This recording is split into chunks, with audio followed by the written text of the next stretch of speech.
Forum Pimpinan Daerah Kota Batu memusnahkan ribuan botol miras berbagai merek hasil sitaan dari toko yang tidak memiliki izin dan tersebar di wilayah hukum Polres Batu selama bulan Desember 2020. Selain memusnahkan botol miras, Forum Pimpinan Daerah ini juga memusnahkan puluhan knalpot brong dari hasil operasi balap liar di Kota Batu. Ribuan botol miras berbagai merek hasil sitaan selama bulan Desember 2020 dimusnahkan Forum Pimpinan Daerah Kota Batu. Sebanyak 2.251 botol miras berbagai merek ini merupakan hasil razia kepolisian Resort Kota Batu di sejumlah toko yang tidak memiliki izin jual. Selain botol miras, puluhan knalpot brong dari hasil razia balap liar juga dimusnahkan oleh Forum Pimpinan Daerah Kota Batu. Pemusnahan botol miras berbagai merek dilakukan dengan cara dipalu oleh Forum Pimpinan Daerah bersama tokoh agama dan petugas lainnya. Tidak hanya itu, bahkan puluhan knalpot brong pun juga dimusnahkan dengan cara di-circle atau gergaji listrik. Kapolres Batu menjelaskan petugas menyita berbagai botol miras dan knalpot brong sebagai upaya pemerintah daerah bersama TNI dan Polri untuk menekan terjadinya tindakan kriminal maupun kenakalan remaja pada perayaan Hari Natal dan Tahun Baru 2021 yang dipicu akibat minuman keras dan balapan liar. Rencananya razia minuman keras dan balap liar yang hasilnya dimusnahkan tidak hanya berhenti di hari ini, namun akan terus dilakukan selama 4 hari ke depan dengan tujuan untuk memberikan rasa aman dan nyaman kepada masyarakat yang merayakan Natal dan Tahun Baru 2021. Untuk barang yang dimusnahkan ada 2.205 botol berbagai macam minuman keras dan juga knalpot yang kemarin sudah dilaksanakan razia, walaupun kita mengedepankan secara humanis, tetapi kita tahu juga kalau knalpot yang membuat bising udah membuat polusi suara, ya akan kita tertibkan, karena bagaimanapun juga kalau mengakibatkan kebisikan polusi suara nggak nyaman juga yang tinggal di Batu ini. Yang pasti akan bertahap, berlangsung terus, dan kita juga selektif prioritas lah. Kita menindak pelanggar itu yang mengakibatkan kefatalan. Yanto Yancung melaporkan. Setelah 2 bulan tutup karena adanya pembangunan proyek kayu tangan Heritage, Jalan Basuki Rahmat Kota Malang mulai hari ini kembali dibuka. Dibukanya Jalan Basuki Rahmat dapat mengurai kemacetan yang terjadi di sejumlah wilayah di Kota Malang. Jalan Basuki Rahmat Kota Malang mulai Senin pagi kembali dibuka dan dilalui oleh kendaraan. Jalan yang 2 bulan tutup karena adanya proyek kayu tangan Heritage dibuka setelah proyek pemasangan batu andesit selesai dilakukan dan telah dilakukan uji coba pada Sabtu malam kemarin. Dibukanya jalan tersebut langsung mendapat pantauan dari Forpimda Kota Malang, di mana Senin pagi Forpimda melakukan peninjauan untuk memantau arus lalu lintas di Jalan Basuki Rahmat Kota Malang. Wali Kota Malang yang memantau arus lalu lintas di Jalan Basuki Rahmat menyampaikan ucapan terima kasih kepada masyarakat yang telah dengan tertib dalam berlalu lintas. Wali Kota juga berharap dengan dibukanya Jalan Basuki Rahmat, nantinya dapat mengurai kemacetan di sejumlah wilayah di Kota Malang yang disebabkan akibat tutupnya Jalan Basuki Rahmat.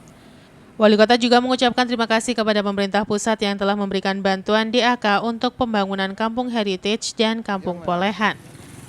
Sehingga dengan dibangunnya Kampung Heritage ini, masyarakat bisa segera menikmatinya. Ini pertama kami sampaikan pada masyarakat seluruh Kota Malang yang sudah berpartisipasi untuk tertib lalu lintas. Yang awal-awal memang pertama kita wajar ya, ketika kebijakan pertama itu mesti perlu penyesuaian dan seterusnya, tapi goalnya, endingnya alhamdulillah masyarakat sadar.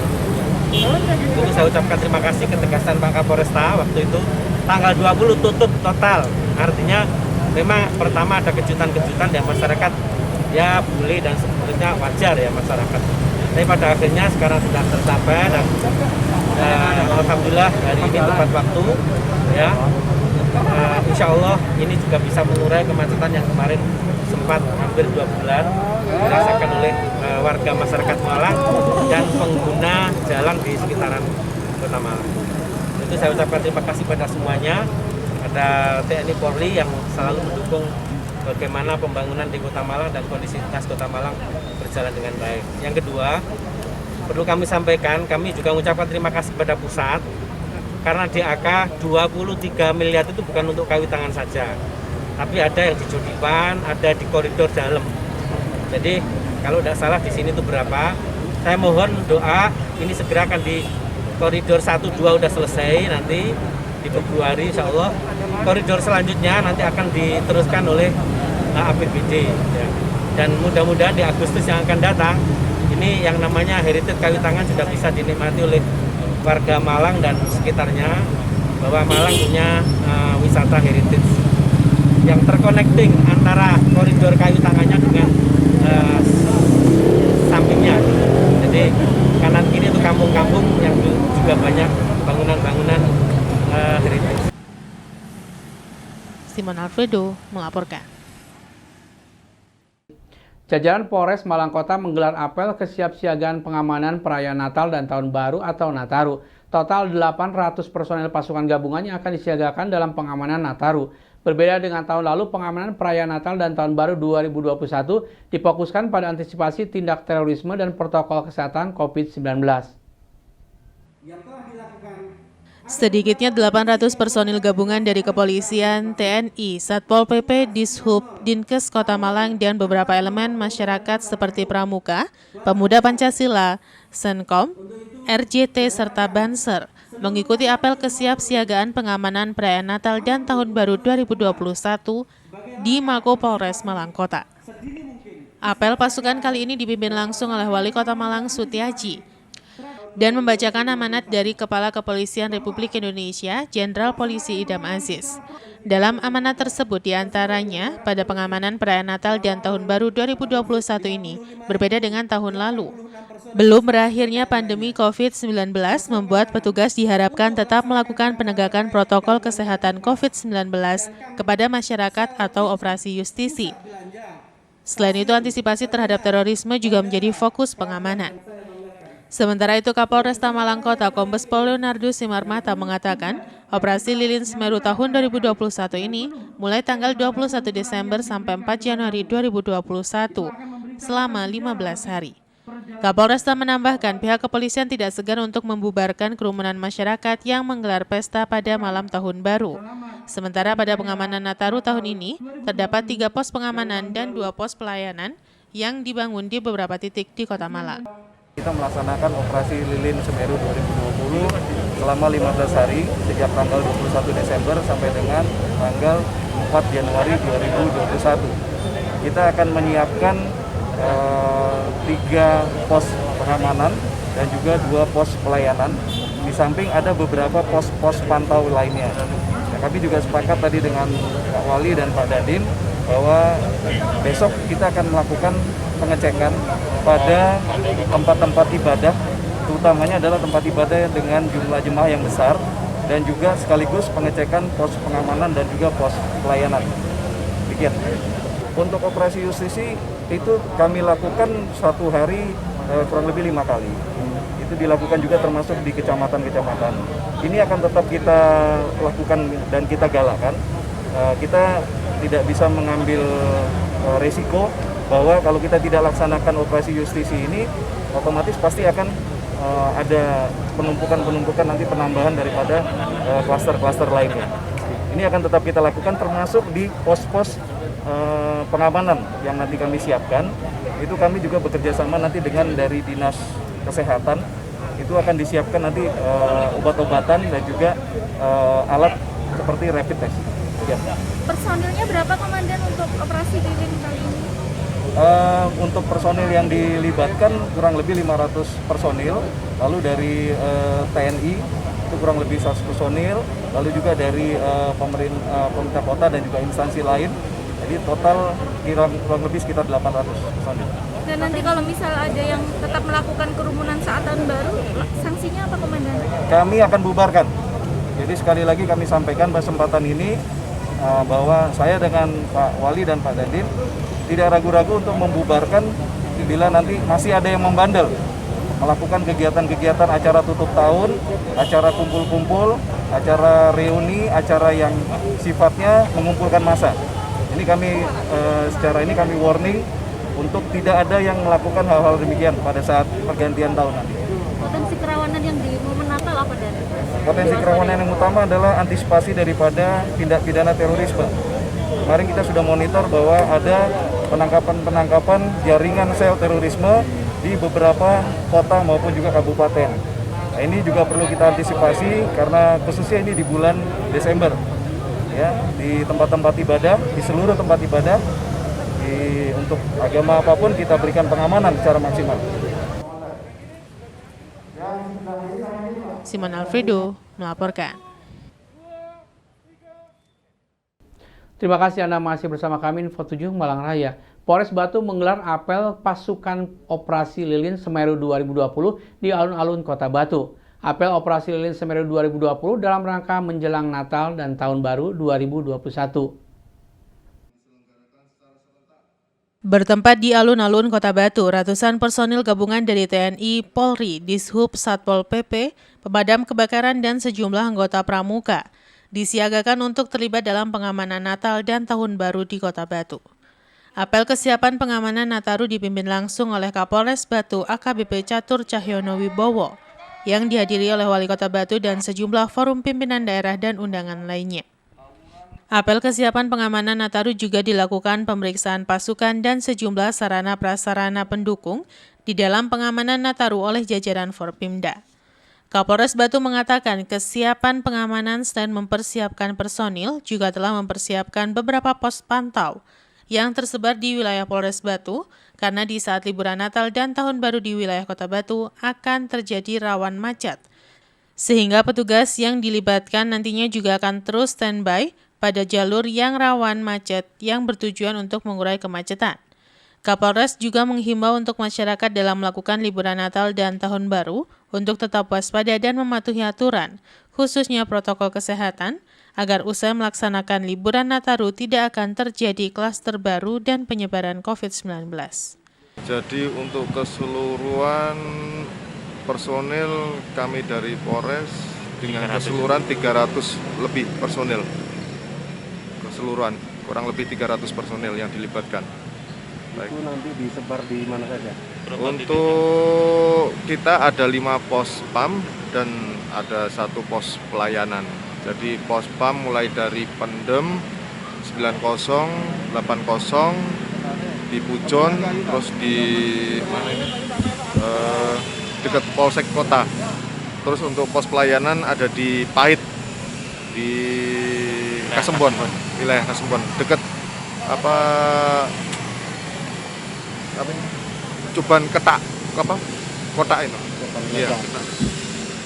Untuk kali ini bagaimanapun juga kita ini sedang masa pandemi. Untuk protokol kesehatan tetap kita kedepankan dan untuk keamanan kita tahu sekarang juga eskalasi politik sedang berbagai macam, ada masalah teroris, masalah radikal, masalah untuk curas dan yang street crime juga berbagai macam modusnya kita antisipasi juga segala sesuatu. Untuk mencegah aksi yang meresahkan Yanto Yancung melaporkan. Meningkatnya volume sampah dan belum diimbangi dengan proses pengangkutan berdampak pada menumpuknya sampah dan belum tuntas diangkut. Musim penghujan banyak pihak berharap sampah sesegera mungkin ada pengangkutan agar tidak menimbulkan bau bagi lingkungan. Beginilah pemandangan di TPS Tegalweru, Dau, Kabupaten Malang. Sampah menumpuk dan belum terangkut sepenuhnya akibat masih terkendala proses pengangkutan, sementara volume sampah semakin meningkat. Sampah-sampah ini dihasilkan dari wilayah Tegalweru, tetapi juga masih ada warga luar yang membuang sampah di TPS tersebut, sehingga menjadi tambahan pekerjaan bagi petugas sampah terlebih dibuang di luar dump truck. Pada musim penghujan, pengelolaan sampah ini harus lebih optimal, terlebih banyak sampah yang berada di luar TPS dan terkena hujan setiap hari, sehingga rawan terjadi pembusukan dan menimbulkan bau bagi lingkungan. Menjelang Natal dan Tahun Baru, biasanya aktivitas masyarakat semakin tinggi dan berdampak pada meningkatnya volume sampah yang dihasilkan. Menurut salah seorang petugas TPS menjelaskan, pada liburan biasanya volume sampah ada peningkatan, sehingga proses pengangkutan pun menyesuaikan agar tidak terjadi penumpukan yang signifikan. Di lokasi terlihat tumpukan sampah cukup banyak di luar TPS dan belum terangkut sepenuhnya. Banyak pihak berharap pengelolaan sampah pada musim penghujan bisa lebih optimal, termasuk pengangkutan agar sampah tidak sampai menimbulkan masalah baru bagi lingkungan. Kalau ini mendekati Natal dan Tahun Baru ini, kemungkinan besar volume sampah terus bertambah. Karena hari-hari besar agama kan jelasnya dampak untuk aktivitas di masyarakat kan bertambah. Dan volume sampah pastinya lebih banyak. Pasti lebih banyak. Biasanya kalau tahun-tahun yang lalu berapa persen sampai berapa persen Pak dibandingkan kondisi normal? Kalau kondisi normal kira-kira ya antara 50 sampai 60%. Nah, kalau peningkatannya di saat ini tahun baru dan Natal, yang jelas itu bisa hampir melebihi kapasitas, yang jelas 100 lebih kan. 100% lebih Pak ya. Pak berarti ini TPS Pak ya, mana? TPS Desa Tegalwaru Pak. Ini sampahnya dari mana aja nih Pak? Ini yang jelas khususnya dari 3 pedukuhan, dari Tegalwaru sendiri, Raguman, Jengklong. Ini masih kelihatan masih belum terangkut sebagai ini Pak ya, belum tuntas pengangkutannya ini Pak. Sudah berapa hari Pak? Ya ini volume sampah berarti 6 hari sekarang. Karena dari pihak DLH-nya juga karena masih ini masa-masa pandemi mungkin belum bisa mengatasi. Insya Allah nanti kalau selesai mungkin ada perkembangan lebih lanjut, insya Allah diambil. Berarti Pak ya, volume sampah dengan pengangkutan mungkin masih belum sebanding Pak ya? Iya. Mungkin lebih kebanyakan kan volume sampah. Lebih banyak volume sampahnya dengan retasi pengambilannya. Pengangkutan seperti akhirnya sampahnya sisa gini Pak ya? Iya. Masih belum bersih terangkut semua Pak ya? Dan lagi ya ini masih di atas tosa. Pak ini kan penghujan Pak ya, penghujan itu kan kalau sampah yang di luar gini kan kena air hujan, biasanya pembusukannya juga lebih cepat dibandingkan kondisi kemarau. Gimana Pak? Nah ini kan ya termasuk ini PR juga kan, dari satu dari lingkungan, kedua ya termasuk saya sendiri kan. Kalau nanti nggak segera diatasi ya otomatis dampaknya ke lingkungan. Ke lingkungan Pak ya, soalnya kan kalau penghujan pembusukannya memang lebih cepat dibandingkan. Dan lagi, nah ini polusi bau ini langsung ke masyarakat. Iwan Hikmawan melaporkan. Terima kasih Anda masih bersama kami Info 7 Malang Raya. Sulit didapat karena masa panen sudah berlalu, harga jeruk di tingkat petani melambung tinggi. Saat ini harga jeruk di kisaran Rp12.000 per kilogram dan sudah termasuk kategori harga tinggi. Menjelang pergantian tahun, harga jeruk ini bisa kembali naik. Sudah berlalunya masa panen raya dan menyisakan sebagian jeruk yang siap panen. Harga jeruk di tingkat petani mengalami kenaikan yang signifikan dan berada di harga tinggi dibandingkan pada kondisi normal. Sulitnya mendapat jeruk siap panen di tingkat petani berdampak pada terbatasnya jeruk di beberapa pedagang di pinggir jalan Desa Slorejo, Petung Sewu, dan Gading Kulon. Tidak hanya itu, kawasan lahan kebun jeruk juga jarang terlihat proses pemanenan jeruk karena sebagian besar di sentra penghasil jeruk Kecamatan Dau, jeruk masih berwarna hijau dan perlu beberapa bulan lagi untuk siap dipanen. Menurut salah seorang pembeli jeruk menjelaskan sudah sangat sulit mencari jeruk siap panen di tingkat petani, sehingga harga bisa kembali naik menjelang Natal dan Tahun Baru. Di lokasi jeruk manis dan baby java di kawasan Slorejo dan Gading Kulon, sebagian besar terlihat masih hijau dan membutuhkan 3-4 bulan lagi untuk siap panen, dan ketersediaan jeruk siap panen bisa kembali normal. Jeruknya jenis? Baby java. Baby java berapa sekarang sekilo? Sekilo di petani 12 Mas. 12 kan? Ya 12. Ya gini-gini. Ya? 12 ini. Super ini Mas. Ya. Ini kan harga tes naik sejak kapan ini? Sejak bulan 10-11 itu Mas. Berarti sekarang kan sudah sulit-sulitnya ya? Ya sulit-sulitnya. Sulit-sulit untuk jeruk ya? Ya. baby sulit, keprok 55 sama siam itu sulit Mas sekarang. Sulit juga ya? Ya. Itu untuk saat ini aja kan sulit. Ya. Kira-kira panen mulai ramainya berapa bulan ke depan? Kira-kira ya bulan 4 Mas. Bulan 4. Ya bulan 4. Ya. Ini menjelang Natal dan Tahun Baru, gimana harga kira-kira masih bisa naik apa enggak? Kalau menjelang tahun baru ya semoga ya Mas. Enggak, untuk yang Kalau- tahun kemarin. Oh kalau tahun kemarin rame Mas. Berapa? Harganya naik Sampai berapa? sampai 13, 14 ada. Di tingkat petani ya? Iya di tingkat petani. Tingkat petani ya, karena pasokan mungkin semakin terbatas saja. Iya. Ini kalau penghujan pengaruhnya gimana ke tanaman jeruk nih? Untuk ke kualitas? Kalau pengaruhnya itu ya sulit kuning gitu Mas. Oh, sulit kuning Ya ya. penuaannya kurang. Oh, penuhannya kurang. Regenerasi terus. Oh, gitu ya. Oke. Tapi dalam beberapa bulan ke depan mungkin panen masih mulai bisa Oke, rame lagi ya. Mulai besar. Pokoknya bulan 2 itu Mas sampai bulan 10 itu banyaknya jeruk. Oh, gitu. Oke. Kalau sekarang mah harga masih tinggi ya? Masih tinggi. Iwan Hikmawan melaporkan.